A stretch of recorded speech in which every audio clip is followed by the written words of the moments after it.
Imagine a soldier forged in humanity's darkest hour, a man who fought through underground warrens against an endless alien horde, who watched his world burn and still kept fighting. Now imagine dropping that soldier into a universe where war isn't just constant, it's the only truth that matters. Marcus Fenix, the grizzled sergeant who saved Sarah from the Locust Menace, finds himself in Warhammer 40K, where the grimdark future knows no peace, only an eternity of carnage.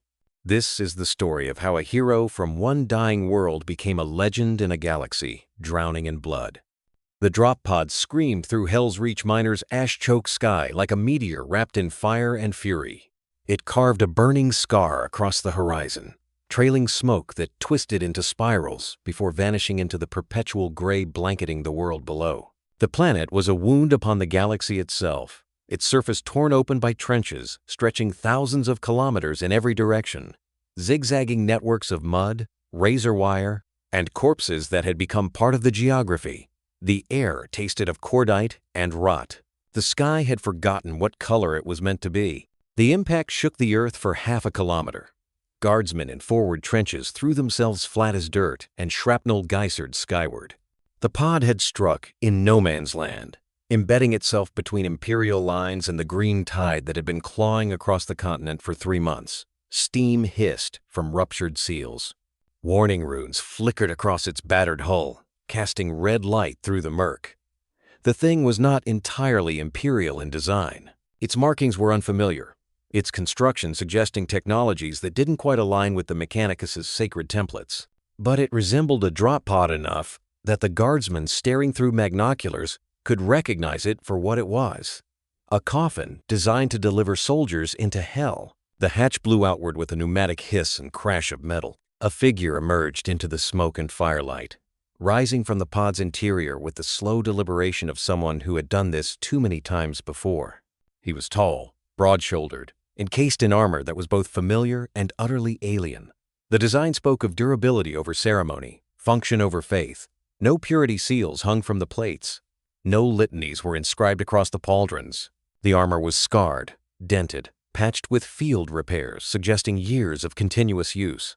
It bore faded blues and grays, camouflage patterns that meant nothing on this world of mud and ash. Marcus Fenix had been fighting wars for most of his adult life.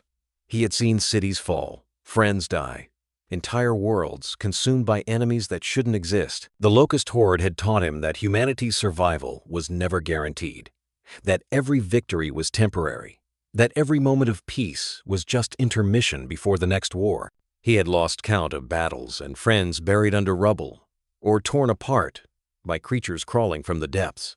He had learned to compartmentalize grief, to keep moving forward even when forward meant nothing more than surviving another hour.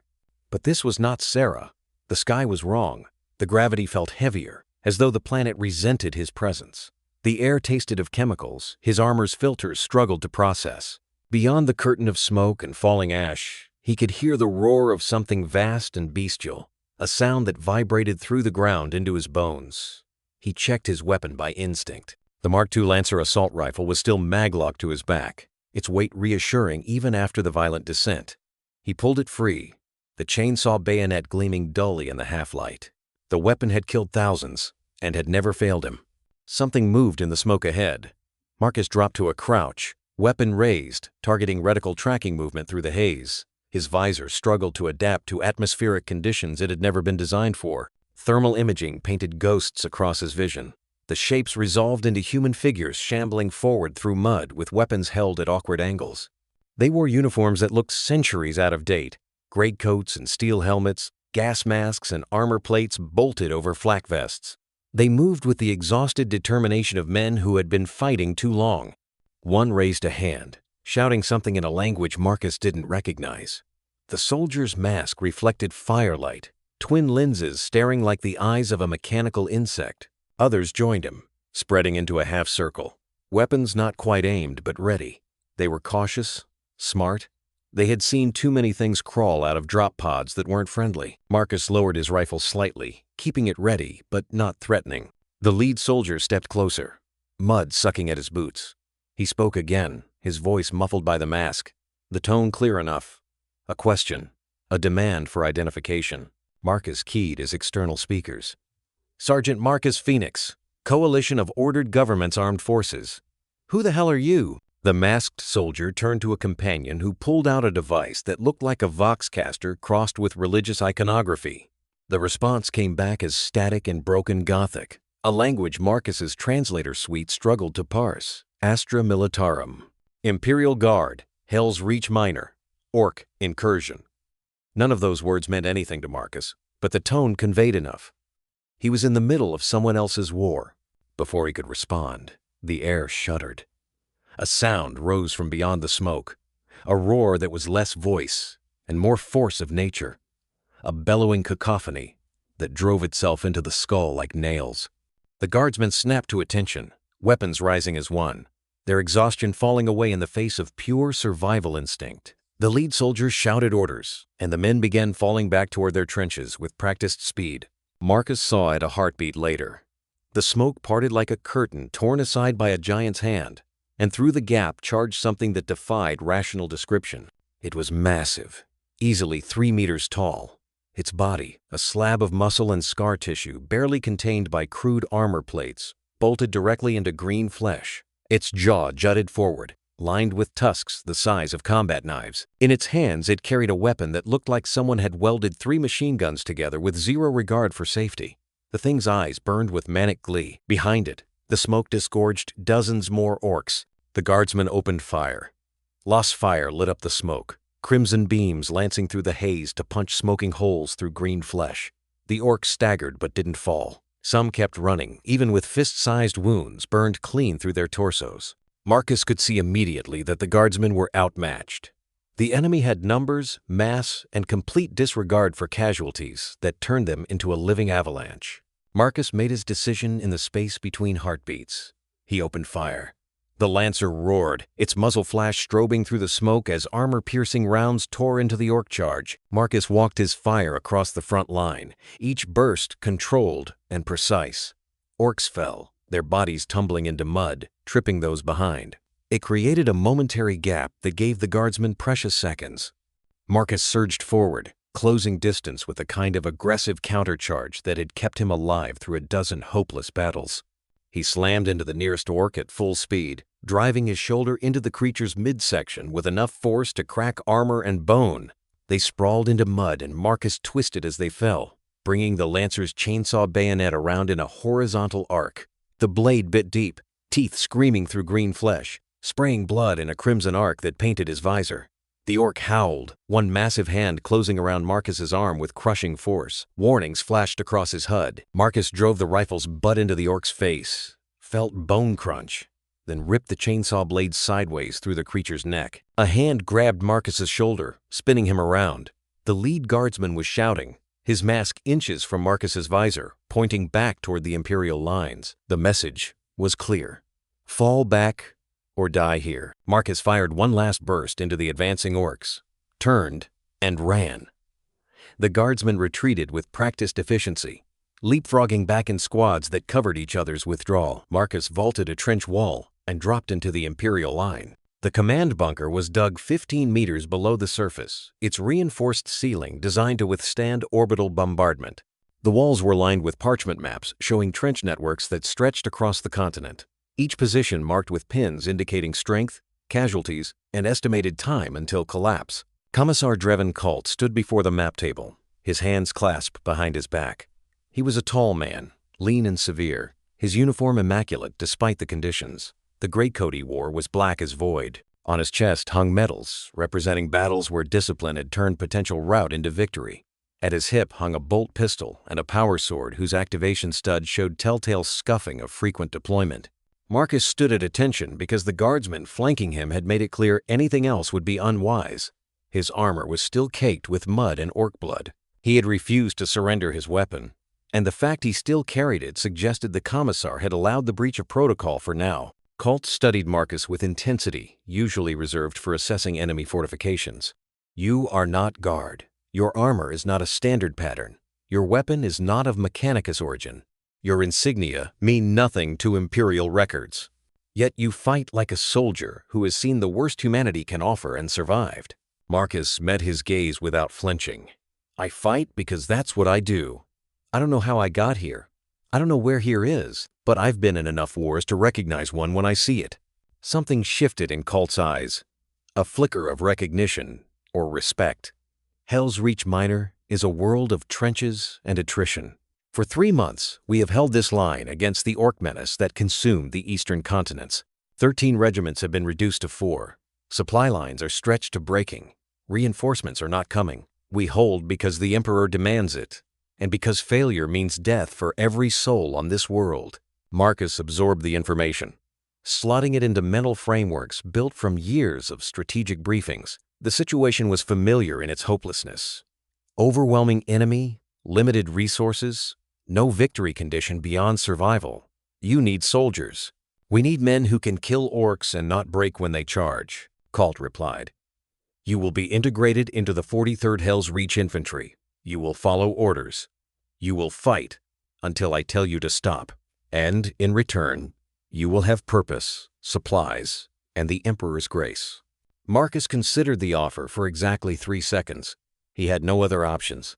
What about my equipment? Colt gestured to a figure in the shadows, a hunched shape wrapped in red robes. It shuffled forward, revealing itself as something between human and machine. Its face was hidden behind a brass mask lined with optical sensors. When it spoke, its voice was synthesized, monotone, laced with static. Engine Seer Val 9 will examine your war gear. If your equipment can be sustained, it will be. If not, you will be issued standard guard armaments. The days that followed blurred together in a rhythm of combat and exhaustion. Marcus learned the patterns of trench warfare on Hell's Reach Minor, when orcs attacked and when they regrouped. He learned the names of the guardsmen in Sergeant Torvin's squad, memorizing faces and the small details that made them human rather than statistics. He learned that the Imperium of Man was an empire so vast that individual planets were mere footnotes, that the emperor they worshipped was a corpse on a golden throne sustained by psychic sacrifice, that humanity had regressed to technological stagnation and religious fervor, where innovation was heresy and faith the only currency. He learned Hell's Reach Minor was dying, and everyone knew it. For every trench held, 2 more were overrun. For every greenskin killed, 3 more emerged from fungal spores permeating the planet's soil. Reinforcements weren't coming. Evacuation wasn't an option. The only choice was to fight until the end. It was madness. It was Sarah all over again. The final days of the Locust War, writ large across an entire planet. Marcus found grim comfort in the familiarity. On the 4th day, orders changed. Torvin gathered the squad in a section of trench offering relative privacy. His expression was grave. Command wants us to conduct reconnaissance in force. Intelligence reports the orcs are building something in Sector Gamma 9. Something big. We're going out there to see what it is. If possible, we sabotage it. That's a death sentence, one guardsman muttered. Gamma 9 is 5 kilometers into enemy territory. Torvin didn't argue, because it was objectively true. Commissar Colt chose us because we're expendable and experienced. Fenix, you're on point. Your armor gives you the best chance of surviving first contact. They moved at dusk, using smoke for cover. Marcus led, his armor sensors painting ghostly shapes through the haze. They covered 2 kilometers in 40 minutes. Then, Marcus raised a fist, signaling halt. Through the murk ahead, shapes moved in organized patterns. Torvin pulled out magnoculars, and when he lowered them, his expression was bleak. Emperor, preserve us! They're building a gargant. How bad? Marcus asked. A gargant is a walking fortress. 50 meters tall, armored like a battleship, armed with enough firepower to level cities. If they finish that thing and march it on our lines, we're done. Marcus processed the information. Then we sabotage it now. The plan was brutal but simple. Half the squad would create a diversion. The rest would infiltrate and plant explosives on load-bearing supports. When the charges detonated, the world exploded. The Gargant's legs blew out in sequence, concentrated bursts of military-grade explosives shattering metal and sending shockwaves through the structure. The massive frame tilted and physics asserted itself. When it struck the ground, the impact was seismic. Secondary explosions rippled through the wreckage as ammunition cooked off, turning the construction site into a raging inferno. The journey back was a nightmare of close calls and desperate firefights. Orcs pursuing them through smoke like hounds on the scent. They reached Imperial lines just as dawn broke. Commissar Colt was waiting. He surveyed the returning squad, counted faces, noted injuries. You have struck a blow against the Emperor's enemies. The Gargant is destroyed. The Orc advance has been delayed. The assault began 20 minutes later, as though the Orcs had been waiting for the perfect moment to punish the Imperium for its audacity. They came in a tide that dwarfed previous attacks, thousands of greenskins screaming their war cry. The trenches erupted in coordinated fire. Marcus pulled himself to the firing step to add his lancer to the defense. The battle raged for 6 hours without pause. Days later, Colt summoned Marcus to the command bunker. The destruction of the Gargant has bought us time. Perhaps a week, perhaps less. I need you to lead a strike force into the heart of the Orc horde. Kill the war boss. Buy us time to evacuate as many civilians as possible before this world burns. The strike force assembled, 50 volunteers, the best fighters from regiments across the line. They departed at dusk, moving through terrain that had been contested so long the earth itself seemed dead. They encountered obstacles, eliminated sentries, fought running battles. When they reached the Orc stronghold, Marcus studied its defenses with cold assessment. The fortress was a nightmare of overlapping kill zones. They infiltrated using darkness and chaos, descended into the labyrinth, found the war boss's chamber. Marcus made the call. We plant charges on the doors and support pillars. Blow them simultaneously. Collapse the chamber on top of the war boss and bury it under 1,000 tons of rubble. The explosion shook the stronghold like an angry god's fist. Marcus was thrown, crashed into walls, absorbed impacts that would have pulverized unarmored humans. Behind them, where the war boss's chamber had been, there was only rubble and smoke. But the Orcs realized they were under attack. The strike force fought through collapsing corridors, battling frenzied mobs. They blew a hole through the western wall and ran, fragments breaking off to engage pursuers while the main body continued retreat. They reached Imperial lines at dawn, stumbling through wire and falling into trenches. Commissar Colt was waiting. The war boss is dead. You have bought us time. Evacuation transports will arrive within 48 hours. We will hold the line until then, and when the last civilian is off-world, we will abandon this planet to the Orcs. The transports arrived 36 hours later, massive bulk carriers descending through ash-choked atmosphere. Marcus stood guard at an evacuation point, watching families board. A child approached him, a girl no more than 8, her face smudged with ash. Are you an angel? The priests say the Emperor sends angels to protect us. Marcus knelt to her eye level. No, just a soldier, but I'll make sure you get on that transport safely. The final hours were a blur of fighting and withdrawal, the guard collapsing inward toward landing zones in a fighting retreat that left corpses scattered across every meter. The final defensive perimeter shrank to 100 meters, then 50, then 20. Guardsmen fell by dozens, and the remaining soldiers prepared for a last stand. Then, through smoke and fire, a voice crackled over the Vox. Transport lifting off in 30 seconds.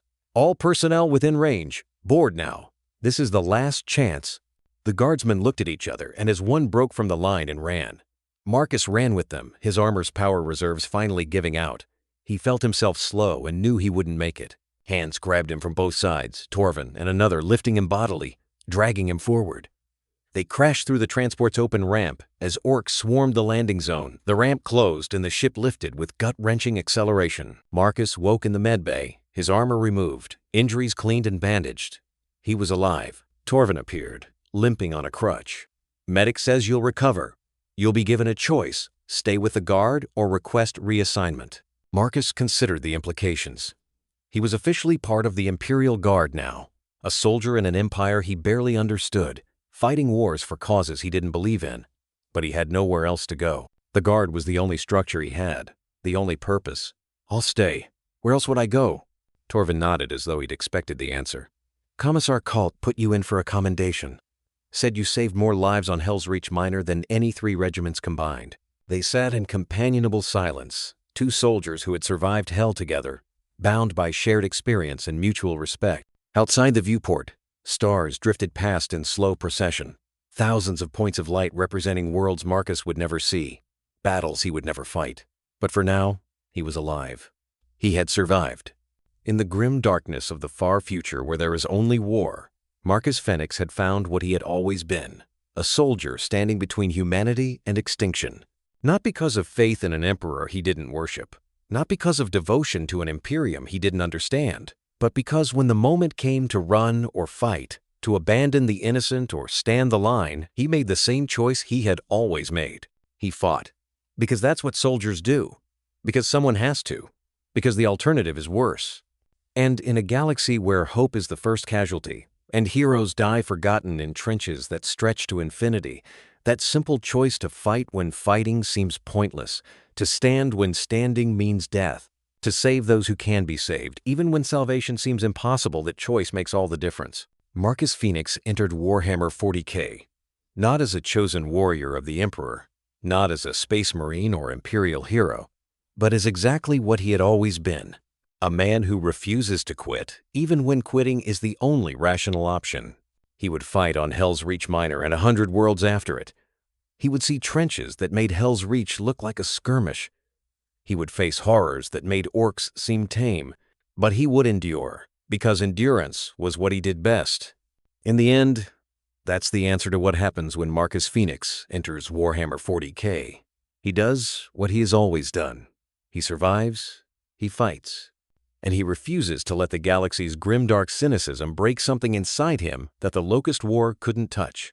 The understanding that every life saved matters, every hour bought counts, every stand made means something even if the Imperium forgets it tomorrow. That's what makes him dangerous in this universe. Not his armor, not his lancer, not his combat skills. It's that he brings something Warhammer 40K has almost forgotten. The stubborn, irrational belief that fighting for others is worthwhile, even when the cause is lost. And in a galaxy drowning in blood and faith and madness, that kind of belief might be the most powerful weapon of all.